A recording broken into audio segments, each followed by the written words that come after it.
Here, vandag op Palmsondag verwag ons 'n Here wat ons verlosser is. U kom nie net hiernatoe vanoggend, Here, en ons los U hier nie. Soos dat ons gevorm is na U beeld, Vader, en soos wat U vir ons gesterf het, Here, is U elke dag by ons deur die Heilige Gees. Maar wanneer ons vandag stil raak om 'n oomblik te gedenk wat 'n heilige week inlei, laat dit ook die oomblik wees dat ek na myself kyk en deur U Heilige Gees met myself besig wees. Dankie vir die voorreg om hier te wees, Here. Dankie vir die geleentheid om U naam te bely, Vader, Seun en Heilige Gees. Amen. Wyse om hierdie besondere week in ons pad saam met die Here in te lei. Staan vandag stil vir net 4 verse in Johannes 12. Nou hierdie oomblik word deur al die evangelies weergegee. Jy kry dit daarmee te doen in Matteus 21, in Markus 11 en in Lukas 19. Al 4 gee hierdie oomblik nie. Jy sien daar was groot opgewondenheid oor hierdie oomblik. Uiteindelik kom iemand vir wie baie mense so langs die pad baie respek begin kry het, in 'n plek aan waar hulle vir hom iets kan doen, waar hulle hom as 'n koning kan ontvang. Ek wil veral jy moet oplet as Johannes hieroor skryf, en hy skryf die kortste van almal hieroor. Maar hy sê iets baie belangriks. Ons lees uit die 2020 vertaling, Johannes 12, en ons lees vanaf vers 12 tot en met vers 16, in my Bybel op bladsy 124 van die Nuwe Testament. Die intog in Jerusalem. Die volgende dag het die groot skare wat vir die fees gekom het, en wat gehoor het dat Jesus na Jerusalem kom, palmtakke gevat, en hom tegemoet gegaan en aanhoudend uitgeroep, Hosanna, geseënd is hy, wat kom in die naam van die Here, en die koning van Israel. En Jesus het 'n jong donkie gekry, en daarop gaan sit, soos daar geskryf staan, moenie vrees nie, dogter van Sion. Kyk, jou koning kom. En hy sit op 'n donkievel. Hierdie dinge het sy disippels eers nie verstaan nie. Want toe Jesus verheerlik is, dis nou na sy dood, het hulle onthou dat hierdie dinge oor hom geskryf staan, en dat hulle dit vir hom gedoen het. Lees vandag net tot hier, geliefdes. Ek wil saam met jou stil raak, en ek weet ook baie van u is vir die Paasnaweek op pad en gaan op ander plekke wees. So hier is daai oomblik waar ons as gemeente in hierdie wonderlike tyd saam kan stil raak. Kom ons sluit ons oë.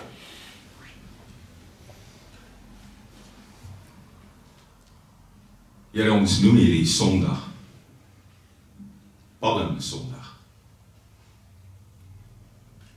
Want eeue terug het daar op hierdie dag 'n feestelike atmosfeer geheers. Mense was opgewonde. Skares het bymekaar gekom en die glimlagte was oral. Ons noem dit Palmsondag, Here, omdat daardie dag palmtakke afgepluk is en geswaai was. Saam met woorde wat hom op 'n wonderlike manier beskryf het, die koning van Israel. Die tweede Dawid. Die lang verwagte vors. En dan beskryf Lukas dit so mooi, toe u op die rug van 'n donkie ry en u sien hierdie goed voor u, het u begin huil.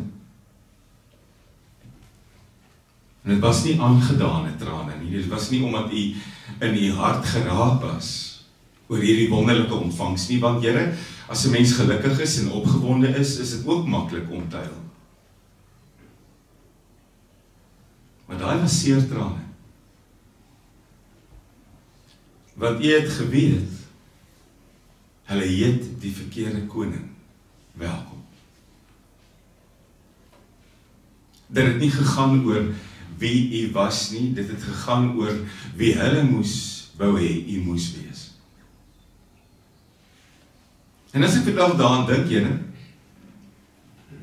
hoeveel keer hou ek nie Palm Sondag nie, hoeveel keer verwelkom ek u nie vir wie u is en wat u vra nie, maar vir hoe ek u sien, en wat ek wil hê moet gebeur. Dis hoekom Palm Sondag so belangrik is, Here. Want 'n mens hoor en jy leer en jy lees nie van 'n groep blinde mense, al kon hulle sien wat die ware koning misgekyk het nie. Palm Sondag bring my voor u. En laat my vra, voor wie kniel ek? Wie aanbid ek? Hoe lyk u vir my, Here?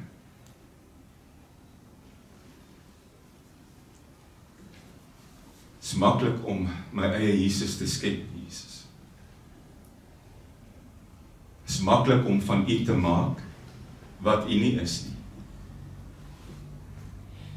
Het is maklik om u te hanteer as die Jesus wat by my inpas, in plaas daarvan om by u te leer van geduld, van vergifnis, van kruisdra, van ander wangdraai. Daarom is vandag baie belangrik, Here. Ek kom bely partykeer my blindheid. Ek kom bely my vinnige woorde wat baie keer kras is. Ek kom bely my oomblikke van twyfel, klein geloof, selfs ongeloof. Ek kom bely my onvergifnis, my onvergewensgesindheid. Ek kom bely my frustrasie. En as ek aan Vrydag dink, met u wat sê, my bloed was jou skoon, is daar niks wat oorbly nie, Here. Help my om as 'n verloste te leef. Help my om te besef wat regtig agter my lê en hoe dit my lewe verander het, Here, en help my om dit uit te leef. Ons bid vanmôre vir mekaar. Ons bid vir ons geliefdes wat deur moeilike tye gaan. Ons bid vir 'n gesin wat 'n geliefde verloor het. Ons bid vir gesinne wat geraak is deur siekte, deur pyn, deur ongeluk. Ons bid vir ons mense wat op ver paaie gaan. Ons bid, Here, dat ons kinders ook sal rus in hierdie vakansie.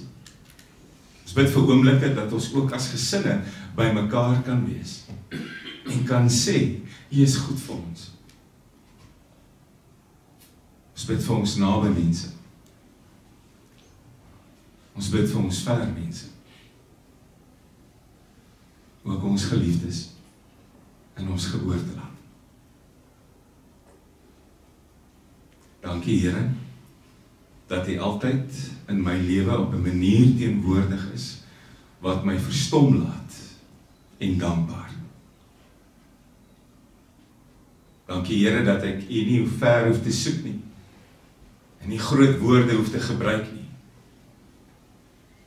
Ek ervaar U teenwoordigheid die oomblik as ek my oë oopmaak en hierdie son sê, jy het nog 'n dag bygekry. Dankie daarvoor. Werk ook vandag met ons en berei ons voor, Here, om te kan ontvang in oorvloed wat U gebring het. Amen. Ek lees van 'n teoloog wat 'n groot konferensie gaan bywoon het in Canterbury. Die Canterbury Kathedraal, die konferensie was die Lambeth konferensie, die Anglikaanse konferensie. En sy het gaan bywoon. En sy sê alles was indrukwekkend en groot, baie mooi. Om te begin, die kathedraal is massief. Dit is asemrowend mooi. En toe die intog die dag, 'n luisterlike intog, 800 biskoppe, reg oor die wêreld, in al hulle gewaade versier, party se togas, tot op die grond, hooftoeisels, party het selfs ware regte goud gehad, wat geborduur was. Was 'n groot intog, 800. En sy sê toe die rye uiteindelik verby is, en jy daar sit, het sy onwillekeurig die deur agter hulle dopgehou. En jy sien, sy het iemand gesoek. Sy het gewonder of Jesus ook dalk daar gaan uitkom. Opgetof en opgetooi.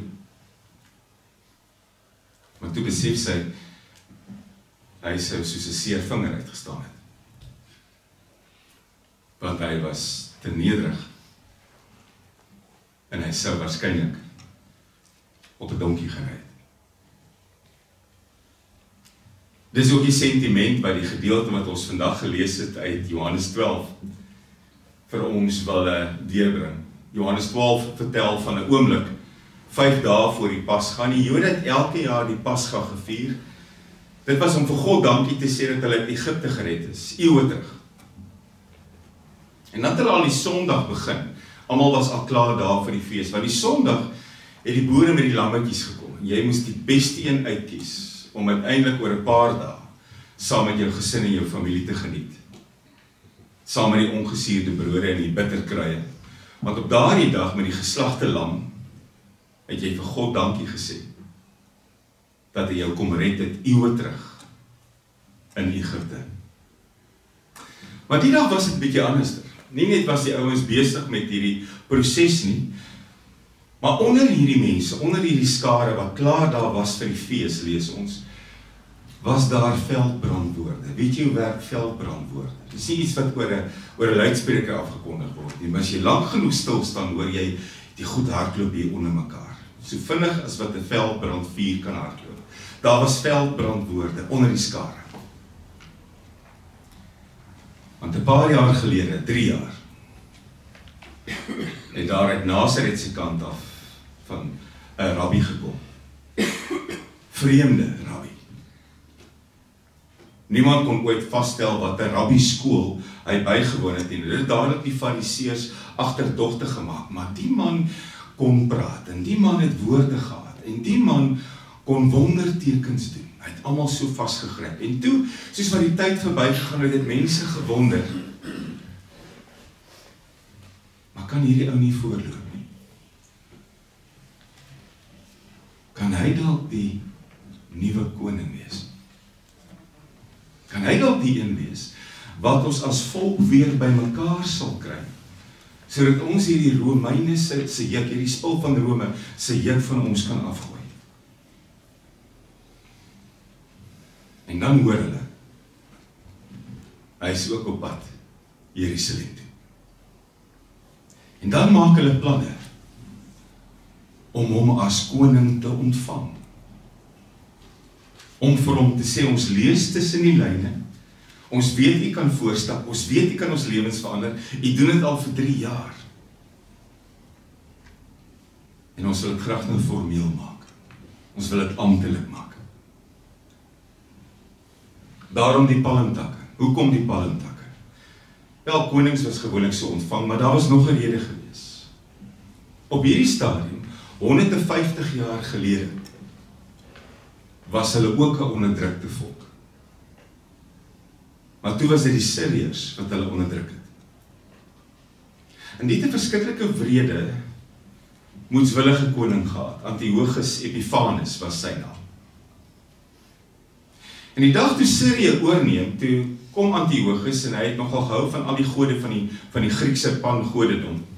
En Antiochus kom en hy vat die tempel van God en hy wy hom aan Zeus. Hy sê van nou af is dit Zeus se tempel.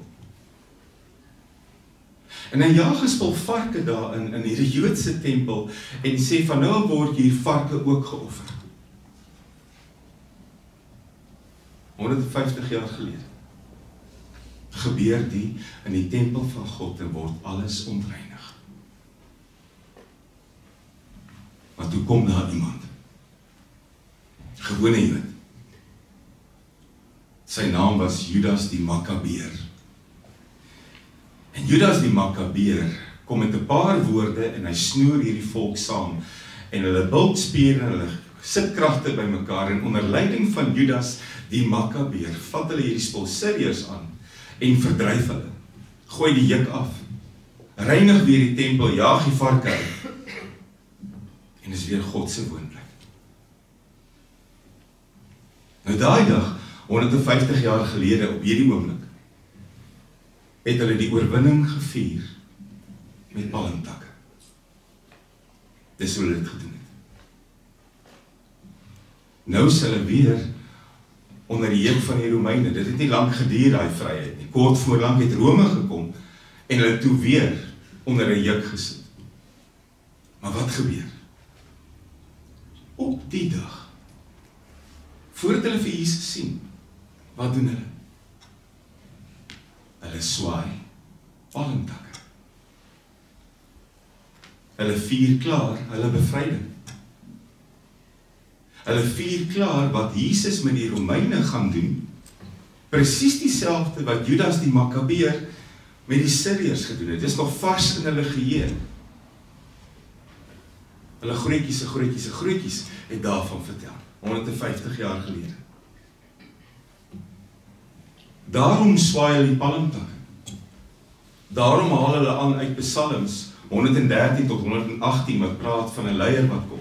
Daarom skree hulle Hosanna. Matteus skryf selfs, hulle trek hulle boekleed uit en gooi dit op die grond neer. Wat gebeur dan?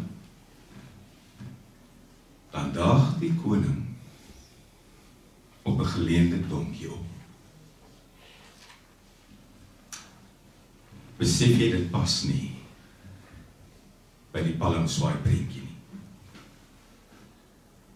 Besef jy die keuse wat Jesus maak om dit te doen, is so 'n bietjie af. En dan lees jy dit in die Johannes Evangelie.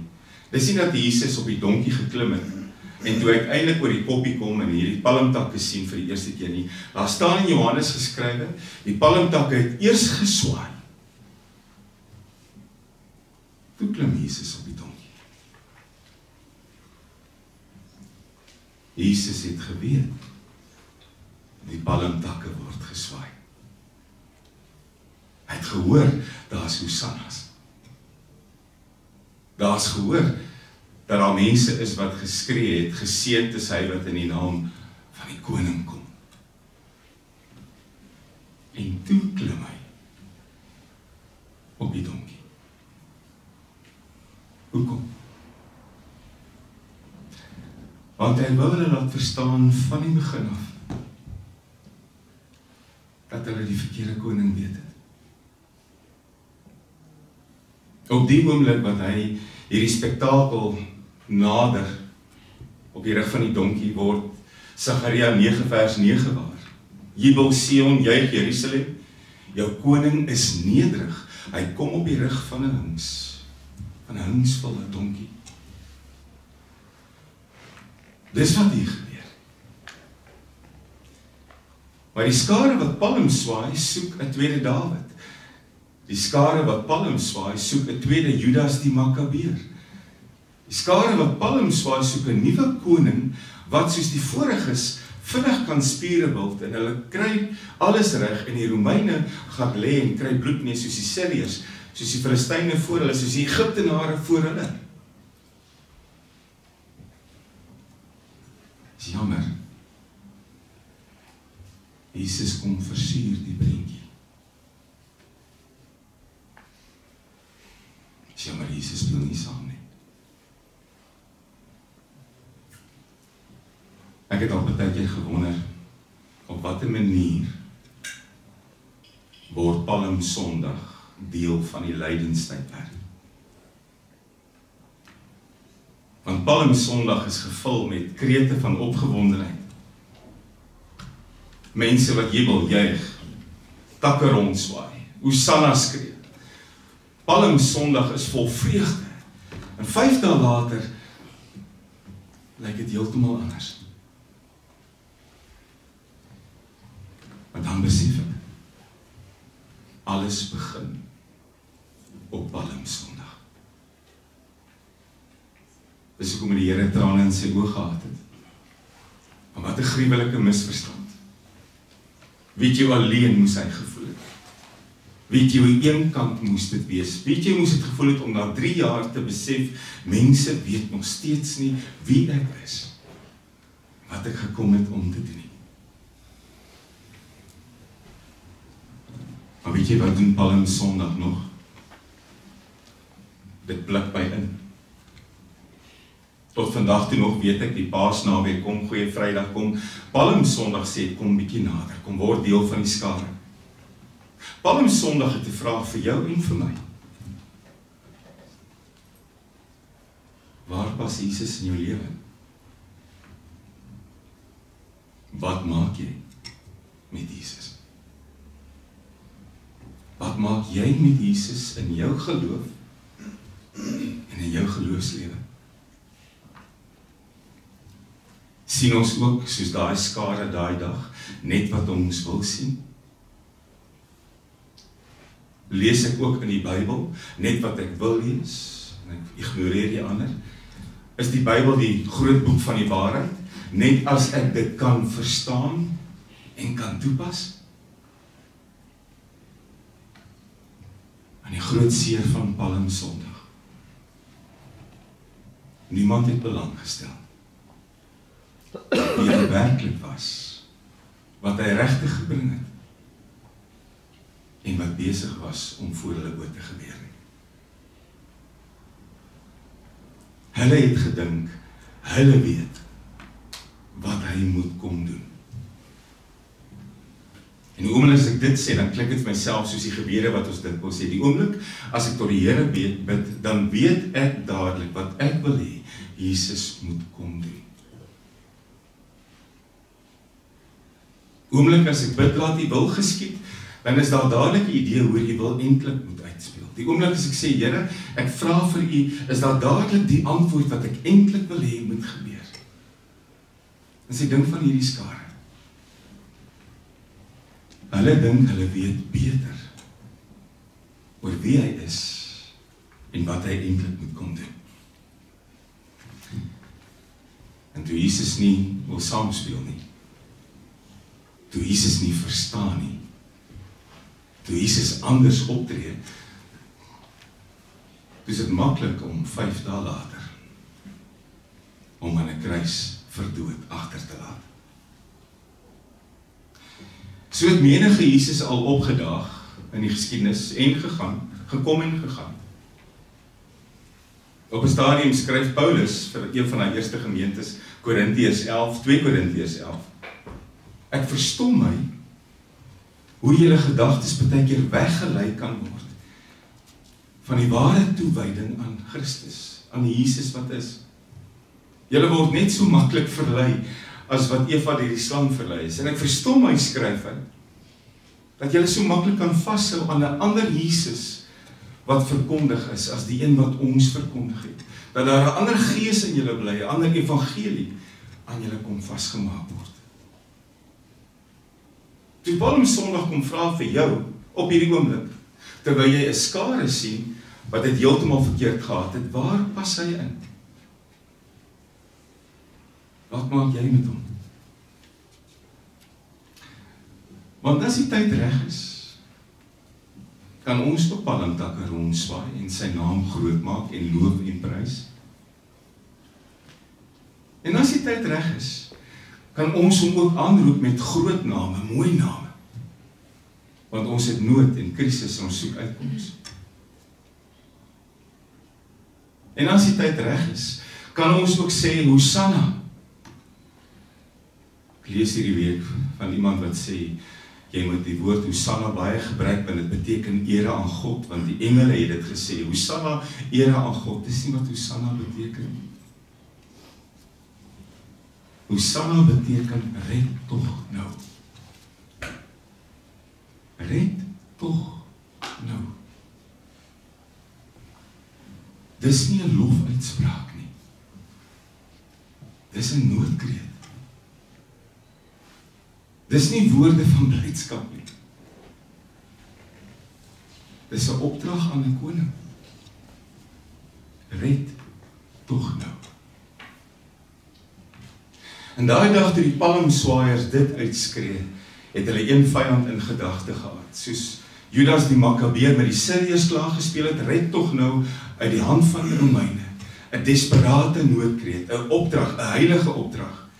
Word die koning wat ons wil hê jy moet wees. Vandag weet ons, hulle het die verkeerde Jesus ontvang. Daarom was dit so maklik om van hom ontslae te raak. Daarom was dit so maklik om jou Hosanna, red tog nou, in te ruil vir 'n kruisiging. Wat het jou teleurgestel? Wat maak jy met Jesus? Voor watter Jesus leef jy? Tot watter Jesus bid jy? Is hy in jou lewe baie keer, soos in baie mense se lewens in daai tyd, net 'n profeet wat 'n bietjie vasgedraai het? Is hy 'n terapeut wat jy net nader as dit sleg gaan? Is hy 'n filosoof met woorde wat die wêreld kom omkeer het, jy vandag 2 keer laat dink? Is hy 'n politieke figuur wat na die mense wat swaar gekry het en die minderheid gekyk het en hulle lewens beter gemaak het? Op Palmsondag het jy 'n keuse. Of jy staan voor die Seun van God, self God, in sy nederigheid, en jy buig die knie.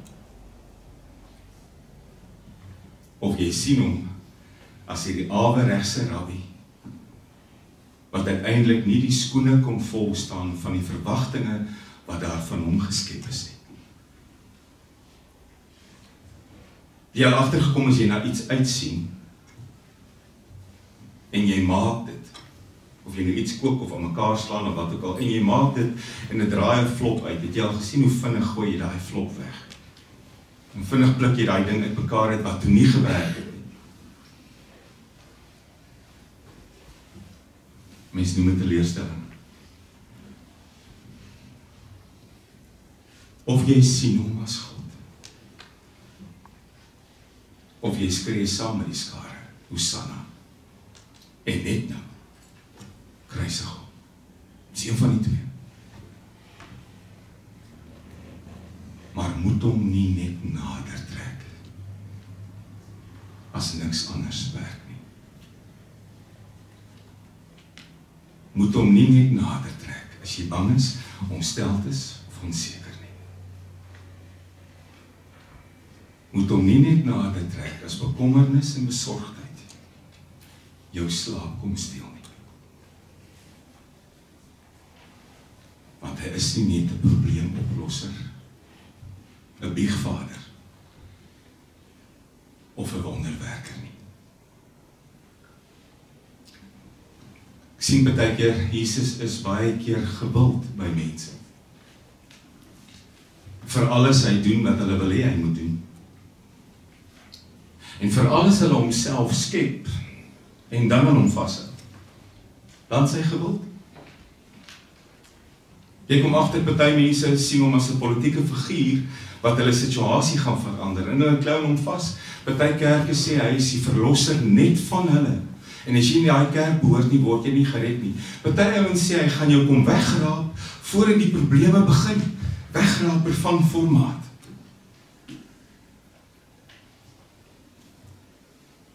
Aanbid ek die ware Jesus? Of aanbid ek die een wat ek self geskep het? Baie keer pas ons nie by hom aan nie. Hy moet by my aanpas. Hy word die klei wat ek vorm, soos wat ek het wil hê.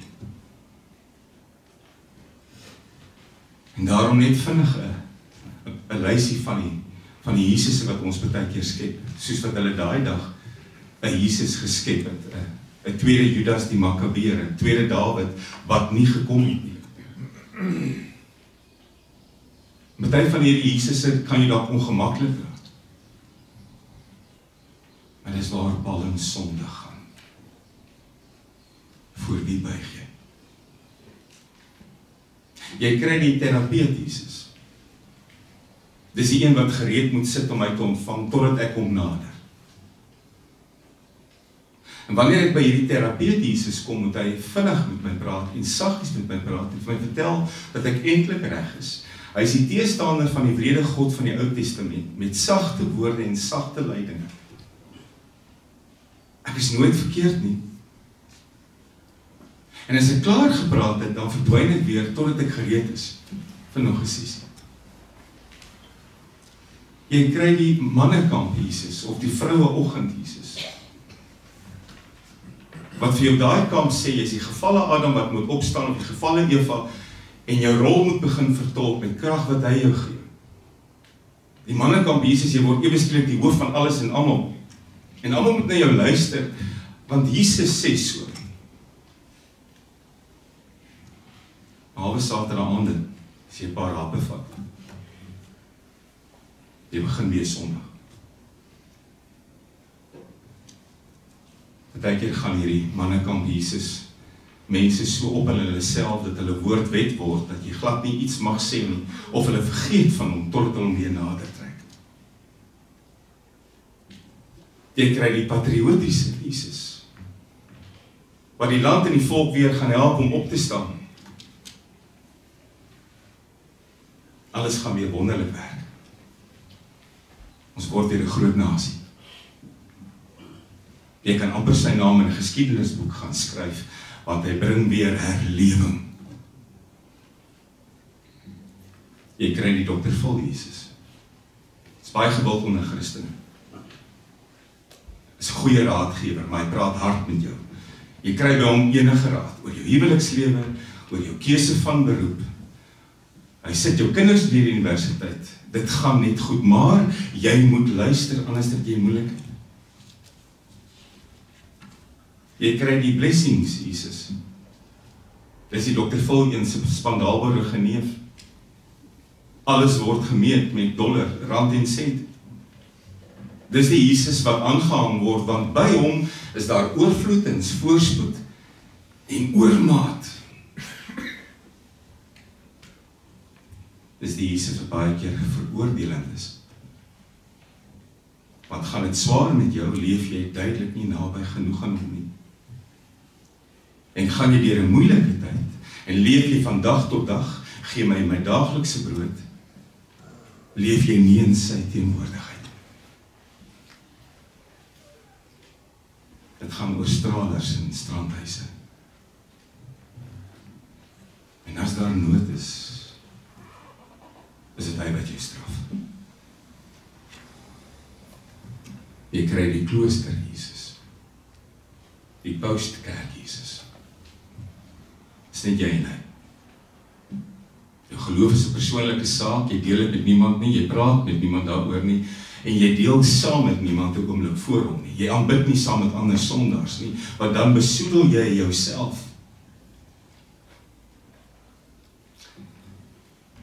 Dus dit is hoe die eerste mense wat daai dag die Heilige Gees ontvang het geleef het.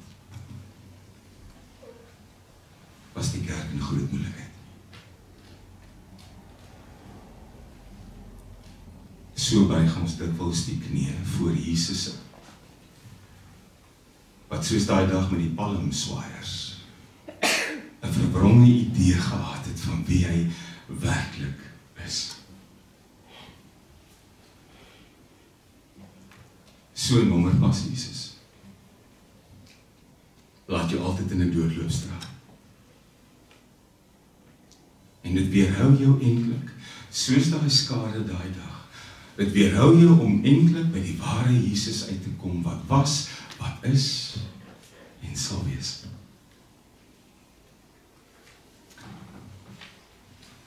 Aan die ware Jesus ry nederig op 'n donkie. Hy was disippels se voete, terwyl hulle stry wie die belangrikste is. Hy word opgehang in 'n kruis toe die tyd reg is. En ja, hy dra 'n kroon. 'n doringkroon. Dis die Jesus wat sê, volg my. Nie ontvang my nie. Volg my. Gaan doen wat moeilik is om te doen. Gaan hê lief met 'n agape liefde wat jou uit jou gerief uitpluk en jou blootstel. Gaan hê lief sonder om bang te wees jy kry seer. Gaan draai die ander wang. Neem jou kruis op en volg my.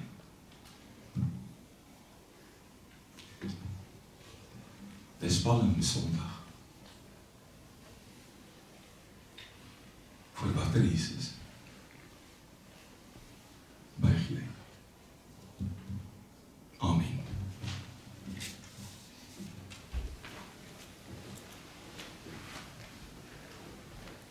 So maklik, Here, om U te herskep.